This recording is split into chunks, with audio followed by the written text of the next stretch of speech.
somewhere on Earth is heading to Asia to discover Laos, the land of 1,000,000 elephants, a realm of mountains, water, and forest. The Mekong, the world's 10th longest river, crosses the country from north to south and sets the rhythm of life for the 6 million Laotians. Bordered by China, Burma, Vietnam, Cambodia, and Thailand, Laos has no direct access to the sea. Half the country's territory is covered by forest. It's an island of greenery, populated by more than 60 ethnic groups, and a vast store of cultural wealth. Leua, an itinerant vendor, spends most of his time traveling with his family on the Upper Mekong near the borders of China, Burma, and Thailand. He knows this mythic river inside out. Pheng is also an inveterate traveler, but he sets out for the most remote corners of the country at the wheel of his old army truck. Pheng, who practices meditation, is progressing on the path of wisdom that all Buddhists dream of traveling. 1,000 kilometers to the south, near the Cambodian border, are the Khone Phapheng Falls, the largest in Southeast Asia. Sohane is a fisherman, a very dangerous profession. Every day, these men working above these turbulent waters place their life in the hands of the spirits of the Mekong. I don't cast my net just anywhere. I cast it only in the spots I know well. This is how I feed my family, according to what nature is willing to let me have.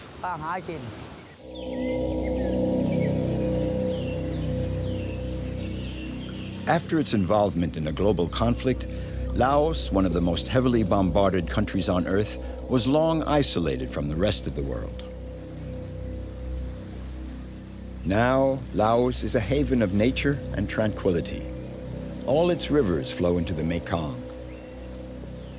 Asia's legendary river, called the Mother of All Waters, is a vital artery for the country's inhabitants.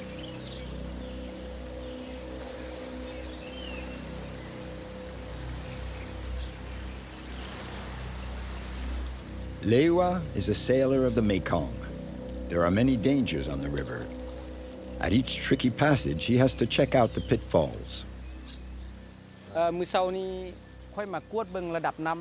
come down to check the water level this morning. I'm wondering if my boat can make it through here. There are rocks, a lot of rocks, and there's not much water depth for the boat. So no, I won't come through here. It's impossible.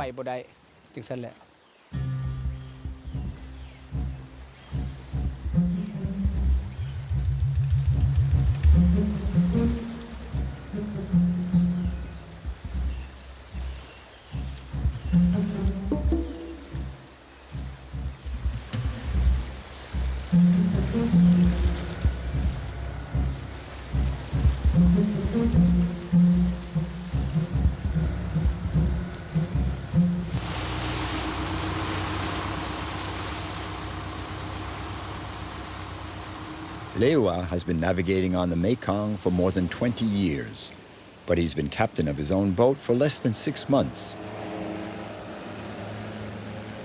All year round, he travels the river with his wife and 2 daughters selling his goods.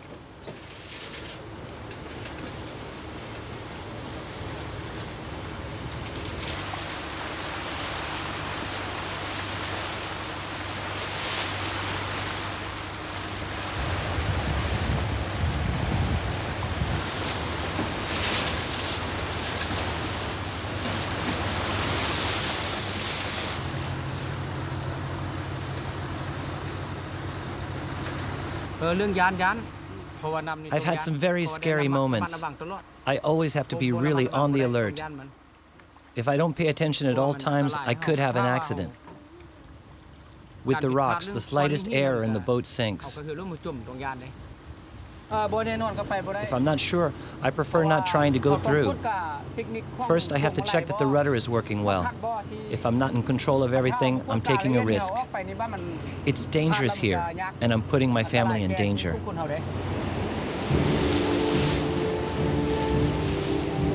The Mekong Valley, usually so quiet and sleepy, seems to be waking up.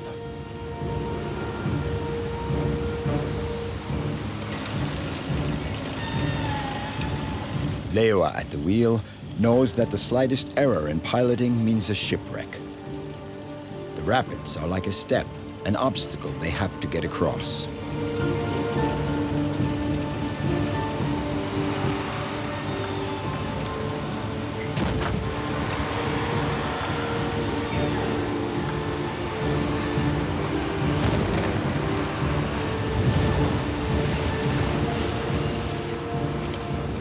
He's pitted against the river in a dogged struggle. The boat is practically at a standstill.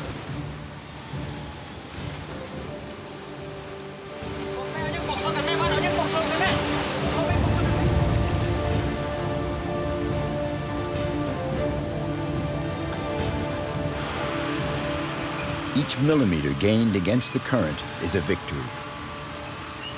The boatmen or the river. Impossible to tell who will win out in the end.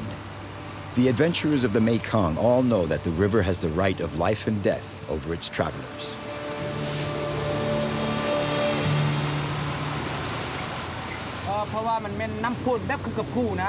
It's like a mountain torrent. There's a lot of current. Right here, the water accelerates. The current is very, very strong, and it's hard to make any headway. The river is powerful.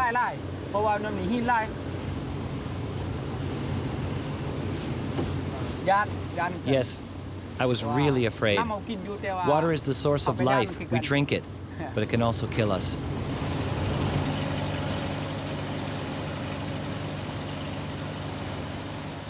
Leua crossed 4 sets of rapids that day, each one a moment of anxiety.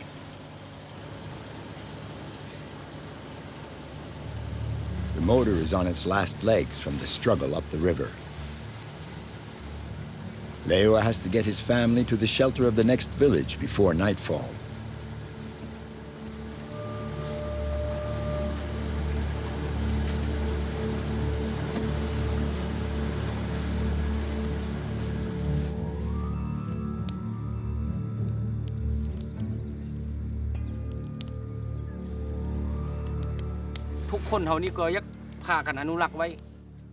We should all respect the Mekong. People shouldn't be dumping everything into the river. We drink the water of the Mekong. If no one protects the river, it will stay dirty. We should all respect it. It's a nurturing mother for us. The river was here before us. It gives us a living. Everybody here should take care of it.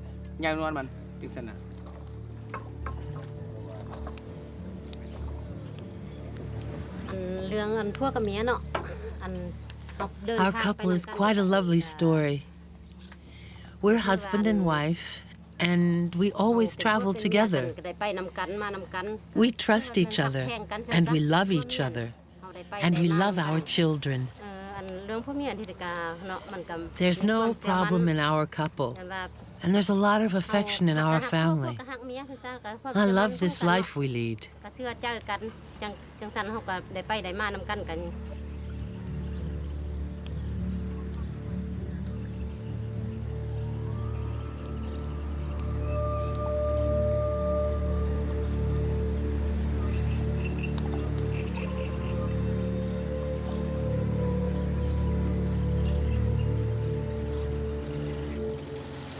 Leua recently bought a 20-meter longboat. It's an old craft, but it has a smart line. In any case, it carries the dreams of Leua and his whole family. Together, they go up the wild valleys of Laos to sell their pottery and transport anything the villagers living on the rivers may need.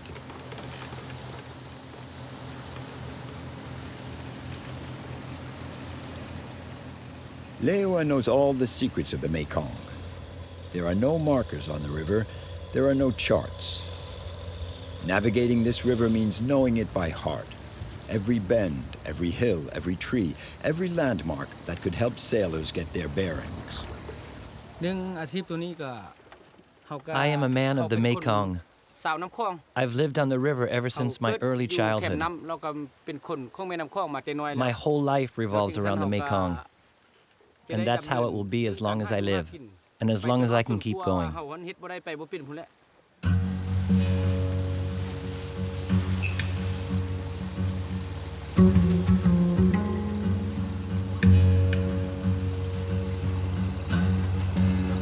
The machinery tires quickly in this sweltering heat.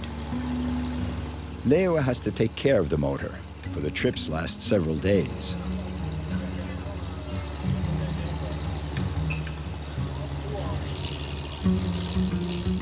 Maneuvering through the Mekong's rocks and treacherous currents, Leua has to know that he can always count on his motor.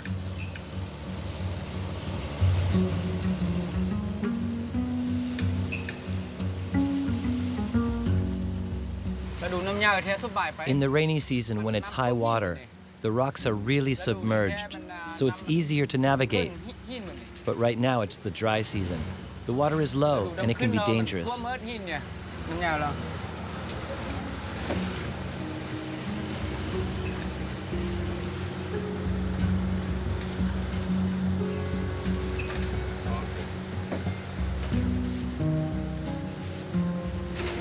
My main worry right now is the motor. If it breaks down, that means big problems. It should be okay. It'll hold up, at least I hope so. I'm not really afraid.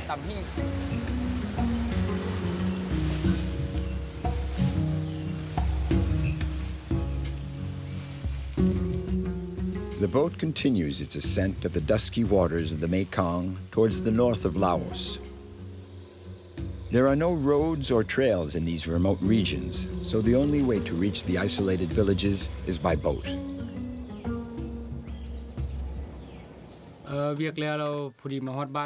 I'm really glad to arrive. I've been on the river since 8 this morning. I can finally get some rest. In any case, we can't go any further. Night's coming on. It's too risky. It's always an event when the floating vendors arrive in a village.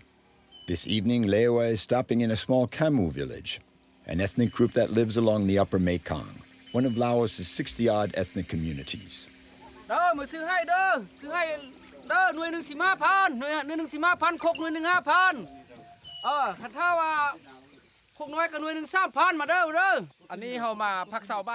spend the night here in Ben Wain. It's a Khmer village. I'm going to see if I can make a few sales at the same time. I really know this place well, and there haven't been any vendors here for quite a while. This is one of my regular stops. There are so many villages along the Mekong. The villagers buy my jars and use them to make their beer and rice wine.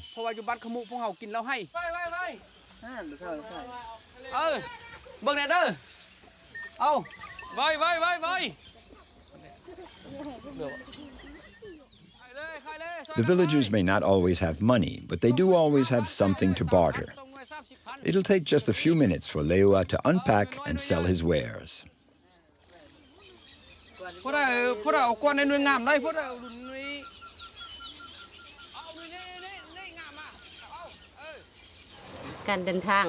I really like traveling. I enjoy the scenery. It's lovely. I like visiting villages like this one. I feel at home all along the Mekong. I really feel at home. Navigating is our way of life and our livelihood.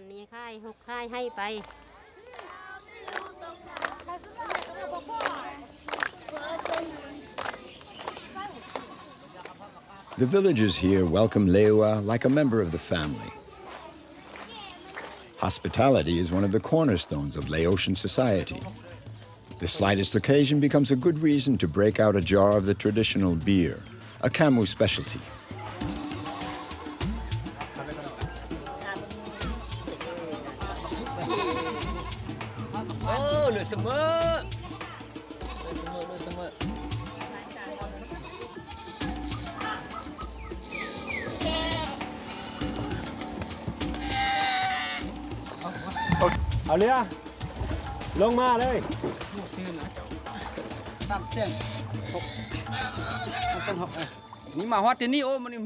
I sold almost everything.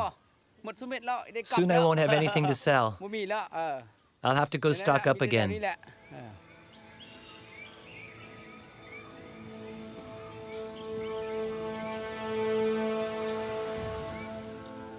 The lights of the Mekong exercise an irresistible attraction on voyagers.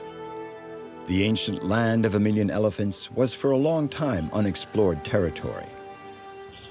In the late 19th century, a French adventurer from Brittany traveled the length and breadth of Laos. His name was Auguste Pavie. For years, Pavie traveled the peninsula of Indochina on foot. The Laotians who traveled with him during those long years of walking called him the barefoot explorer. At that time, the maps of Southeast Asia were still riddled with blank patches. In 1895, Auguste Pavie drew up the first map of Indochina.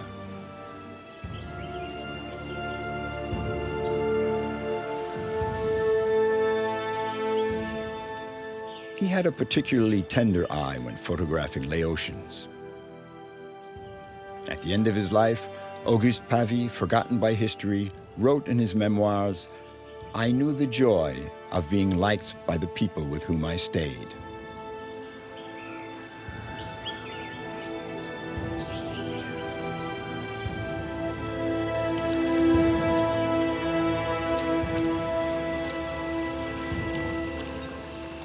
The Mekong is the soul of Laos and the lifeblood of the peoples along it.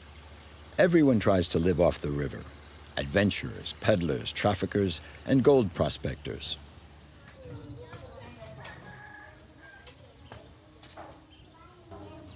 In their village near Luang Prabang, the former royal capital, Leua and Boavan turn out hundreds of pieces of pottery. When they're not plying their wares on the river, they spend their time making jars and pots. I dug out this kiln with a shovel in my own hands. It's 5 meters long, and the hearth is 3 meters down. We can fire 700 pots or 300 jars at one time.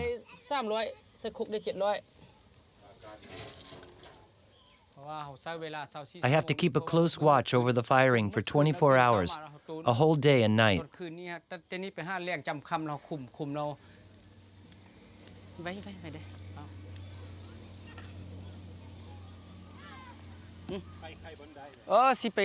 So, we're off again. We're going up the Mekong to the north to sell my wares. This is my profession. It's how I make my living.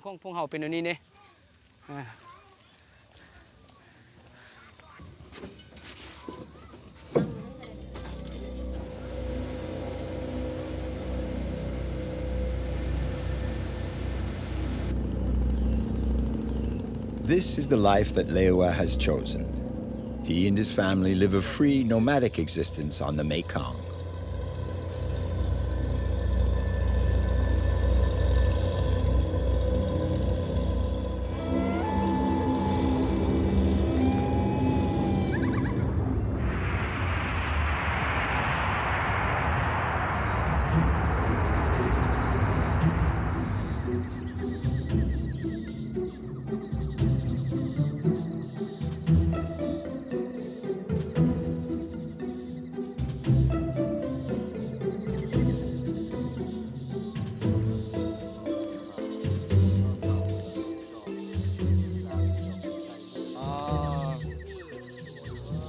Pheng and his uncle Pao are partners from way back.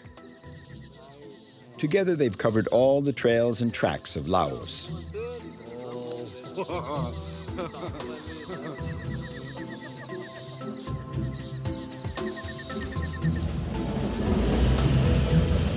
Their work tool is an old Russian truck.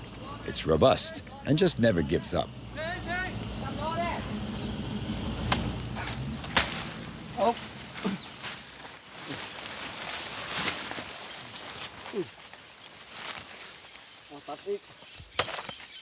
Today, they're taking on a load of banana tree trunks.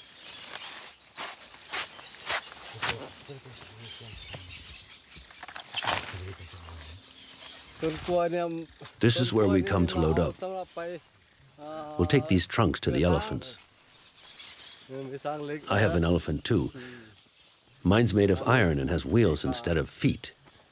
And my elephant can do 120 kilometers per hour. You know, nature is generous here. You can just plant anything. Everything grows naturally. This is really a land of abundance.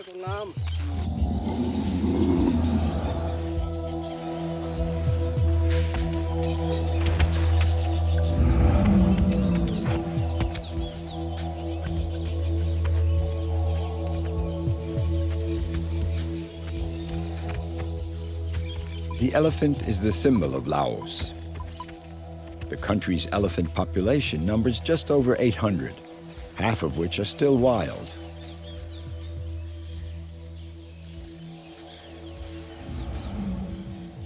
The Asian elephant was domesticated by man over 4,000 years ago. The Maots are the elephant's masters, the only ones capable of controlling the instinctive power of these impressive animals. Even today in Laos, these giants of nature are still used for work in the forests. Each elephant has its own personality. It's a sensitive animal and can understand more than 50 commands.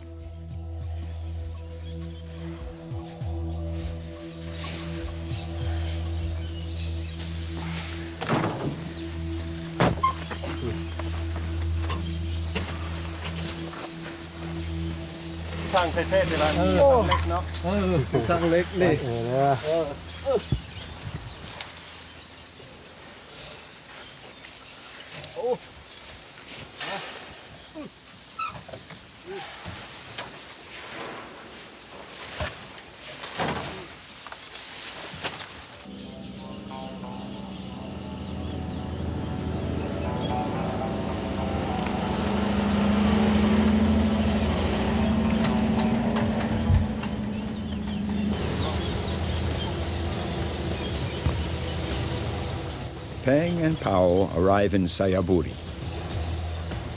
They've come to deliver their banana tree trunks to the Laotian Elephant Conservation Center, the only place of its kind in Southeast Asia.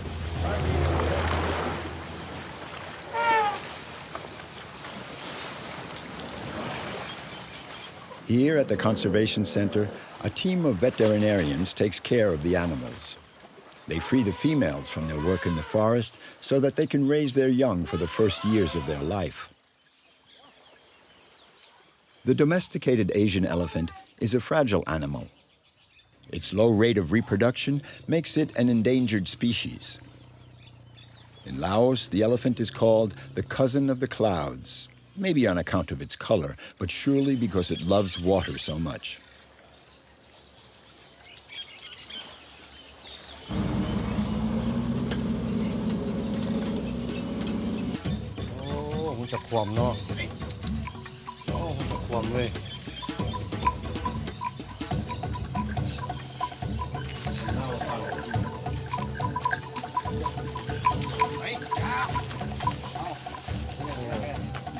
This morning, Pheng and Pao are eagerly awaited visitors, for they're bringing the elephants their favorite snack.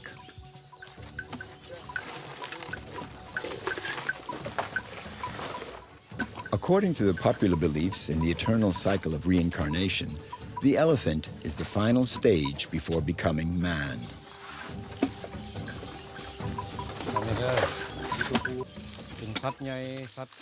It's a very important animal for we Buddhists. It's a sacred animal. They say that Laos is the land of 1,000,000 elephants. They are beautiful, so majestic.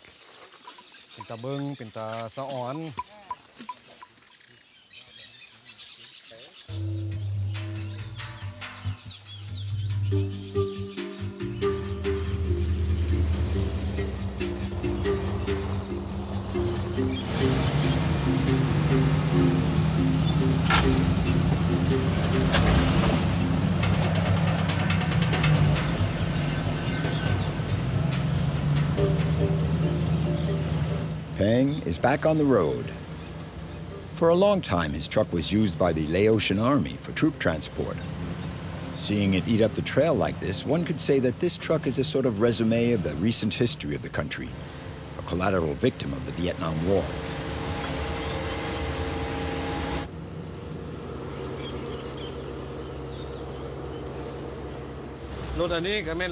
This truck is a akak. We can go anywhere with it. Up mountains, across rivers.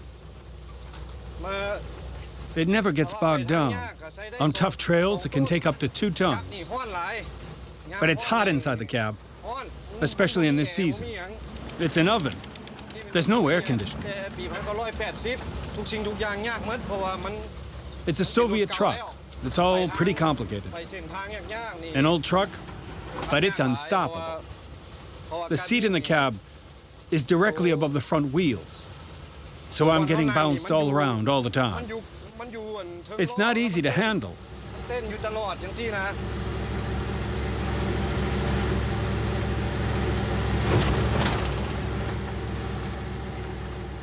The road is a family heritage. For Pheng, it's even a vocation, almost a spiritual quest.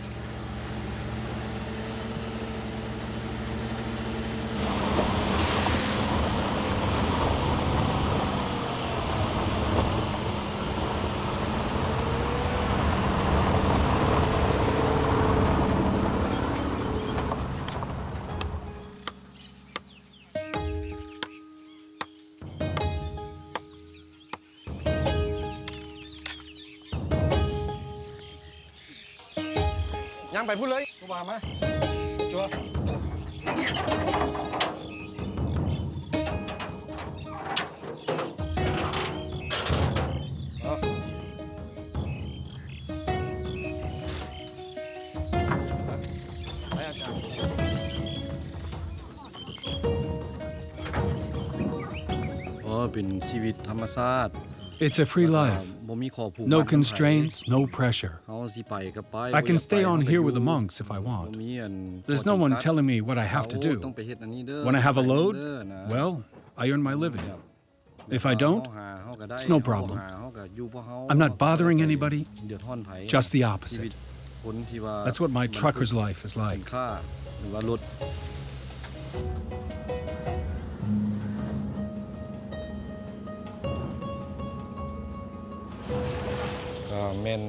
I live from day to day, and mostly I try to live according to the rhythms of nature and the passing seasons. I try not to bother others, and I don't want others bothering me either. I am striving to make my heart pure. He who is at peace with himself eventually manages to be at peace with others. He purifies himself. He develops and evolves.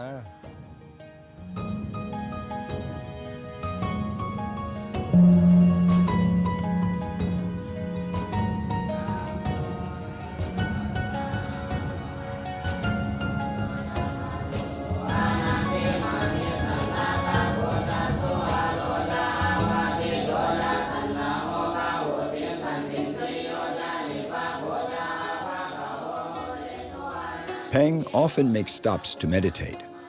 He has always been attracted by the monk's life, its serenity, its sharing. Sometimes behind the wheel of his truck, he dreams of withdrawing from the world to follow another path.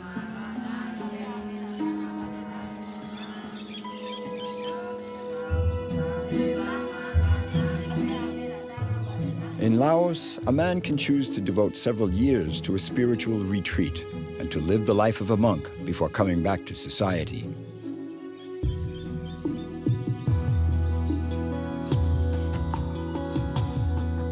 Pheng's life is a long road, a path that allows him to live as part of nature, to follow his destiny, and to reach out to others.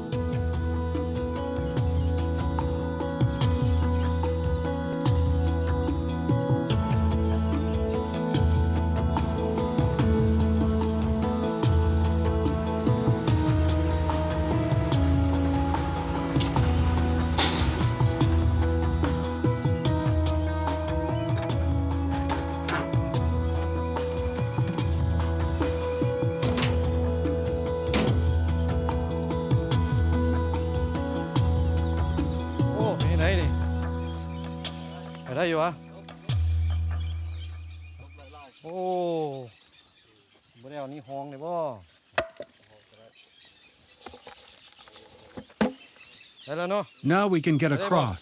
เขาเป็นซูเปอร์เก่งๆเขา I'm an old hawk driver and I'm good. ฝนน้ำมู I learned from very skilled drivers. มัวเห็นอะไร When you're going uphill, you have to know how to help the motor. Go easy. Work the brakes. Know how to use the four-wheel drive. เบรกมือให้มีเบรกตีนดี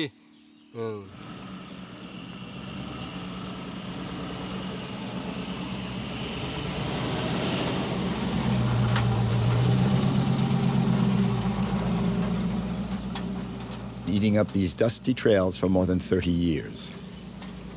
Its cruising speed hardly ever tops 30 kilometers an hour, but no obstacle seems to stop it.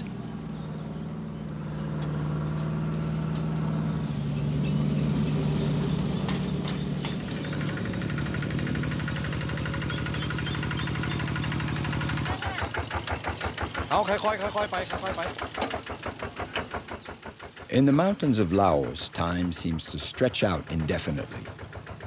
Pheng and his uncle have been on the road for more than 3 days, and their morale is still as solid as a rock. We've got a little problem with the truck, but it's nothing serious. We'll take a look at it. ไปย่างมาเบิ่งดูมันมีหยังอะไร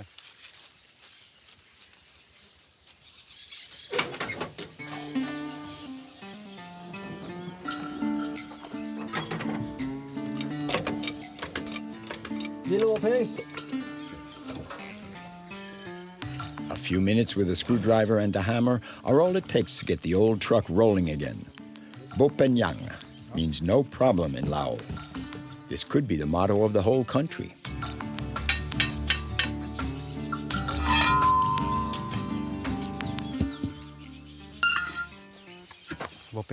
Bopenyang.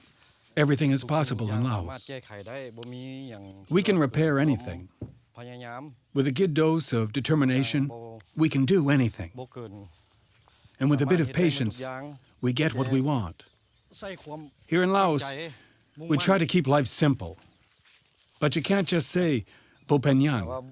If you don't take action, nothing will happen.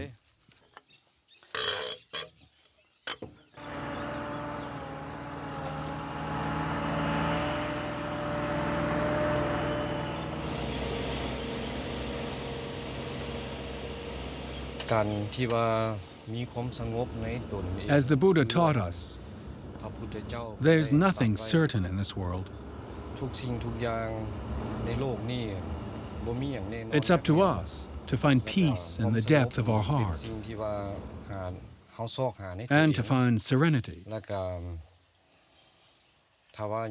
Only then can one achieve happiness.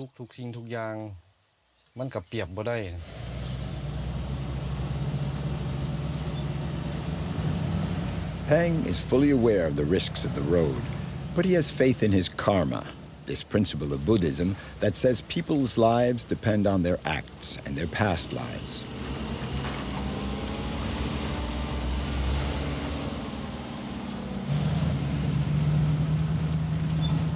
Driving the trails of Laos, Pheng is living the spirit of Buddhism.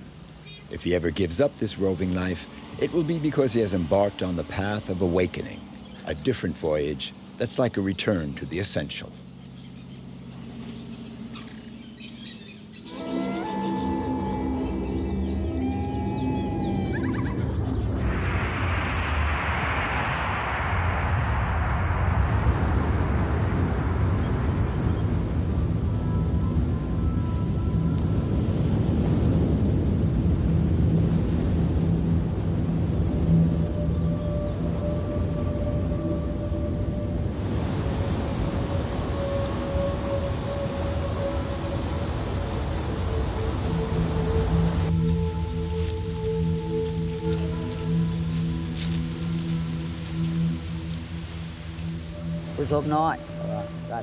We're in Khone Phapheng. This is a fishing region. Everybody here makes their livelihood from fish, whatever the season or time of year.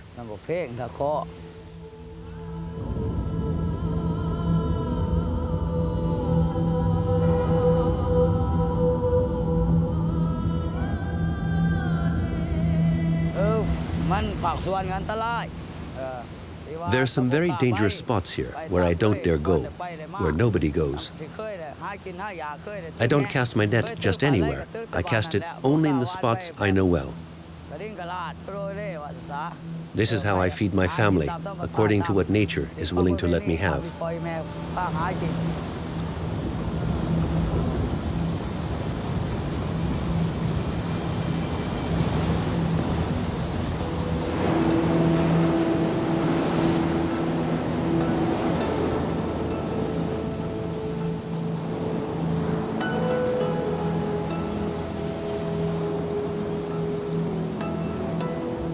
For more than 30 years, Sohane has been casting his net into the turbulent waters of the Mekong. Khone Phapheng in the extreme south of Laos are the largest waterfalls of Southeast Asia. Here, fishermen brave their fear to cast their nets in the eternal combat between man and river.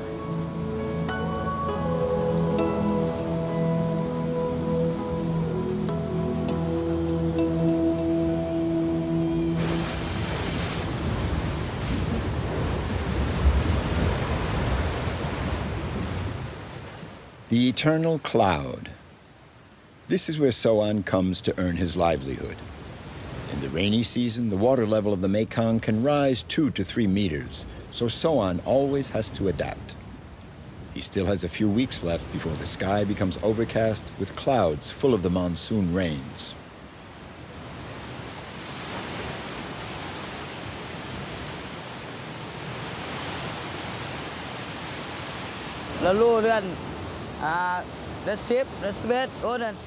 The high water occurs in the 9th and 10th month of the year. It gets very high here. Then no one wants to come here. It's all flooded. During the dry season, the water is very low. So I use different fishing techniques, like fish traps. In any case, I catch only the minimum, just enough to meet my needs.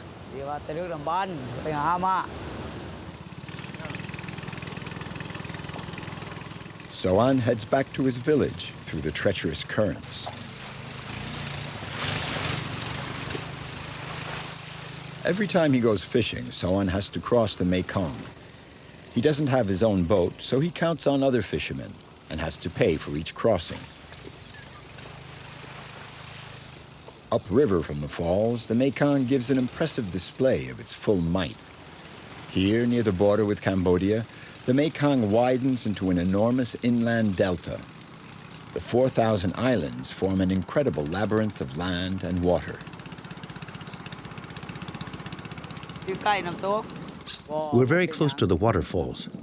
We're okay right here. There's no danger, but we have to be prepared for anything, especially if the motor breaks down. You always have to have an oar in the pirogue. Right now, the current's not very strong here. It's all right. But if we break down, we'll have to row.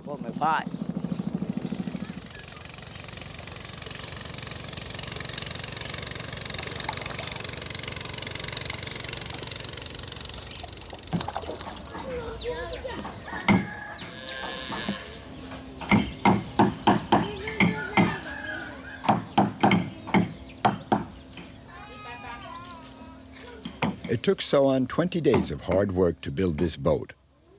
It's his first boat, and he's very proud of it. This little craft will change his life. Soon, he'll no longer have to count on others to cross the Mekong. But before he launches his boat, Sohane has to keep an important rendezvous with the river spirits. I'm bringing offerings to the shaman, the great protector of the river, so that the spirits will protect my boat.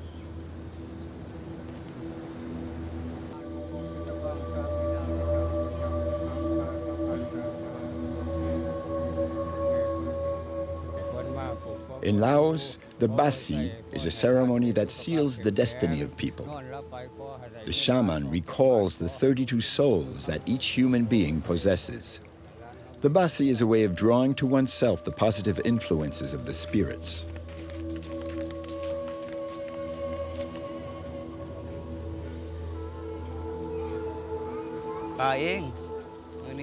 This is an auspicious day for me. I'm going to launch my pirogue. This means a new life for me and my family.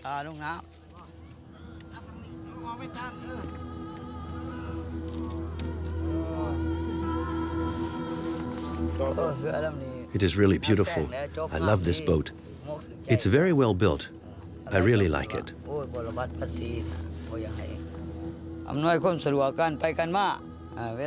This is going to make my life so much easier. I'll be able to go where I want, when I want, and I won't have to depend on others to go fishing anymore. I'll soon be independent.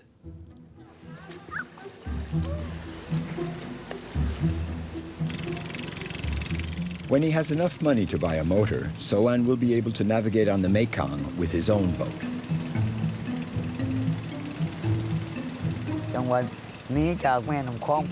It's good to live on the Mekong. It's a nice life. It's like traveling on a clear and easy road. I could not live without the Mekong. This river is in my blood. It is part of me.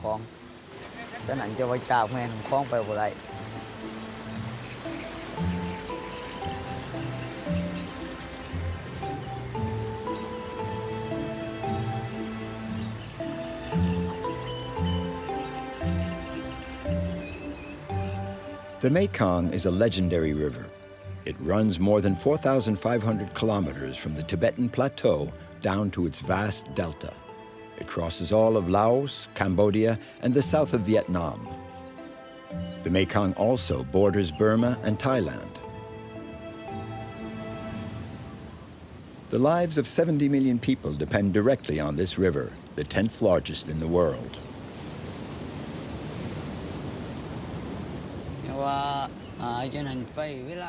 When I come to fish here in the waterfalls, I have to cross with this cable. There always has to be 2 or 3 other fishermen nearby to ensure my safety and to help me if I have a problem.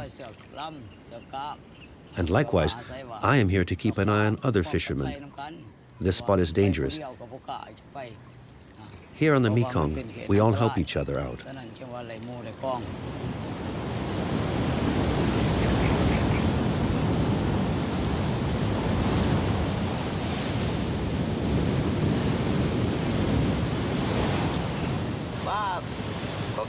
We catch carp, catfish, all kinds of fish.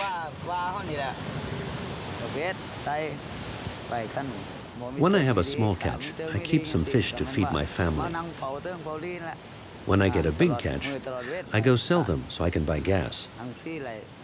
But even more important, I can pay the fare to cross the river on the boat.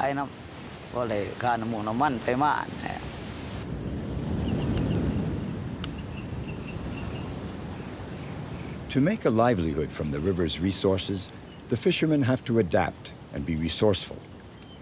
The Khone Phapheng Falls form a natural, insurmountable barrier. In the tightly knit community of fishermen here, the most daring are also the most respected. These are the tightrope walkers of Khone Phapheng.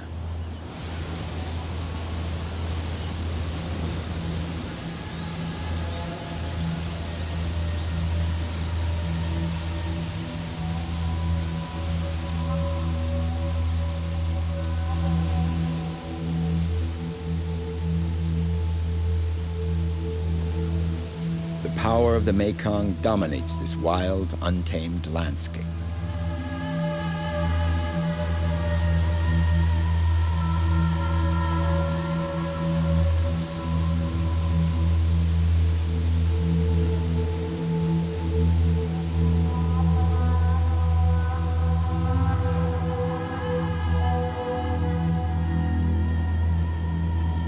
Under the admiring eye of Sohane, Sam Nyen juggles with the laws of equilibrium.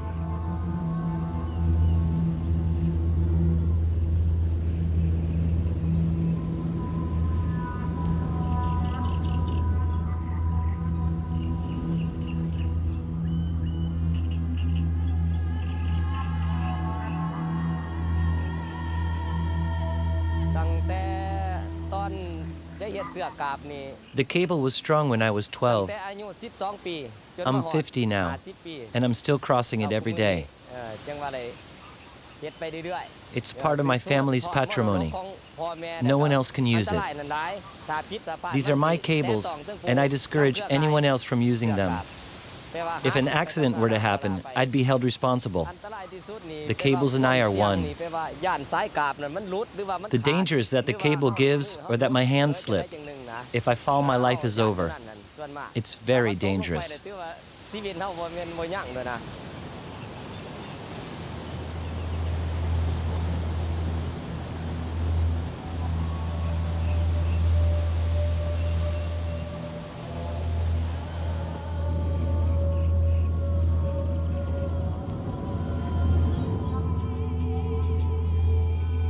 The environment is hostile, and the climatic conditions are extreme in this part of the world.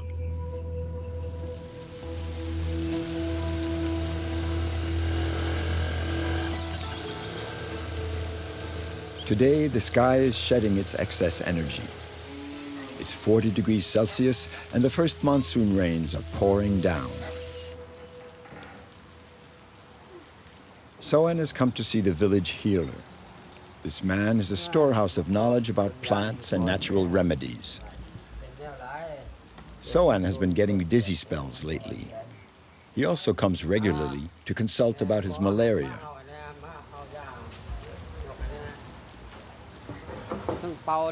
Depending on the diseases, I'll do incantations. I'll prepare concoctions. I'm an accomplished healer. I'm going to give Sohane the medication to treat the malaria. That's what's been causing his anemia and dizziness.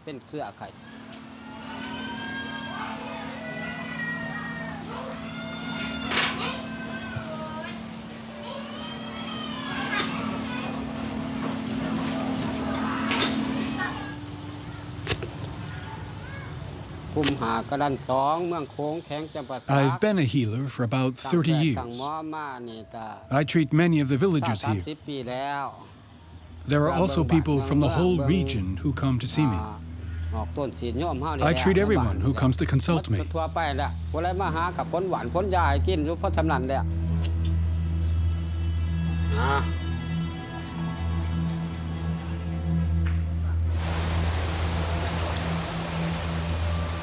Even though the fishermen of Khone Phapheng may be protected by the river spirits, they're still constantly risking their lives. It takes nerves of steel to brave the dangers.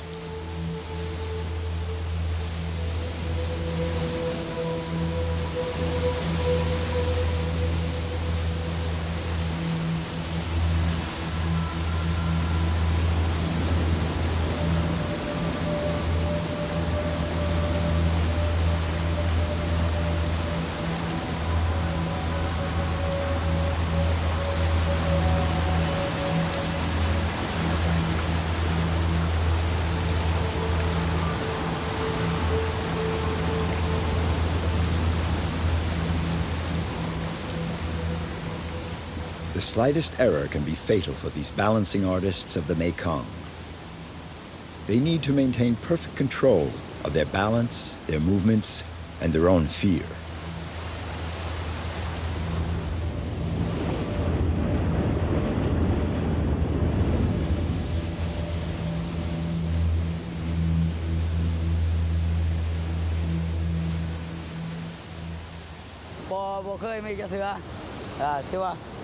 Here at Khone Phapheng, there are in fact very few accidents.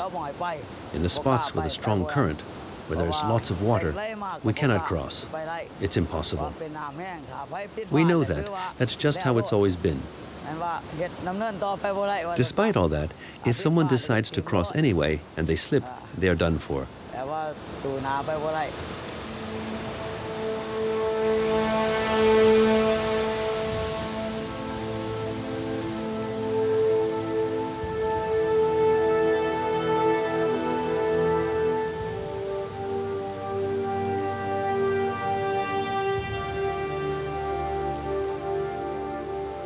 How can one appreciate the multiple facets of this unpredictable, mysterious river? At Khone Phapheng, locked away in the memory of the fishermen, are all the secrets of the Mekong, the mother of all Asian waters.